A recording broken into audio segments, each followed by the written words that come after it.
Hello there, and welcome to this edition of Thought for the Week. A pleasure to talk to you. We're thinking about spiritual warfare, not a subject which is a pleasure to talk about, because it's not something we welcome. Warfare is always a horrible business. It's always a question of suffering at some level or another. Spiritual warfare is no different. It's costly in terms of time and effort, and we have to take the whole thing desperately seriously, as the Apostle Paul certainly did, because the Lord Jesus certainly did. When the Lord Jesus talked about the church that he would build, he talked about a single purpose. The very first thing he said about his church was, "The authorities of hell will not hold out against it or be able to overcome it." Now, whichever way you look at that, that is fighting talk. And Paul is most anxious that we understand the practicalities of these things. In Ephesians 6 then, he talks about the armour of God, and he likens it to a soldier's armour. Specifically, of course, because this is what he was familiar with, a Roman soldier's armour.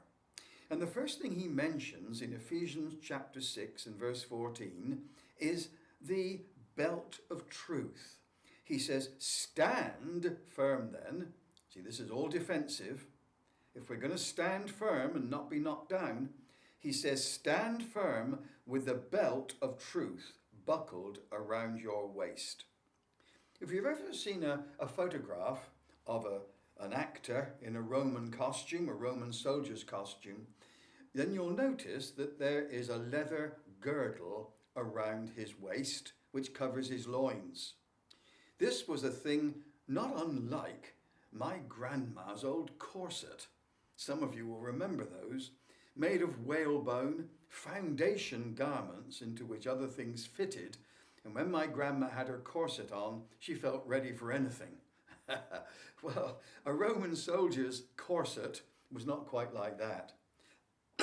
His belt, his girdle, if you will, was made of a thick cowhide, and it was wrapped right around his waist, not unlike a kilt, and fastened securely, with the emphasis on security, because from that girdle hung his sword, also his round shield, and anything else that the Roman soldier considered to be important equipment to carry with him in his fight against the enemy.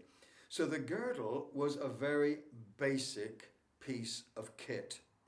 But you notice what Paul says, the belt of truth, the belt of reality. Reality is a very important matter, not least in terms of our defending ourselves against the devil. It's no good to be religious. Religion has got to be thrown out the window. We're not called to be religious. A religion is the attempt to reach out to God. Our faith is God's successful reaching out to us. That's a completely different thing. But in order to fight the fight of faith, we have to be equipped with the belt of truth. The truth about Jesus. The truth, not religious claptrap, the truth, the biblical realities about Jesus, the biblical realities about our faith, ourselves, our purpose, the truth. How important that is. We're going to have to take a closer look at that because it's inescapable but foundational. Anyway, the Lord bless you for now, and I'll see you again next time. Bye-bye.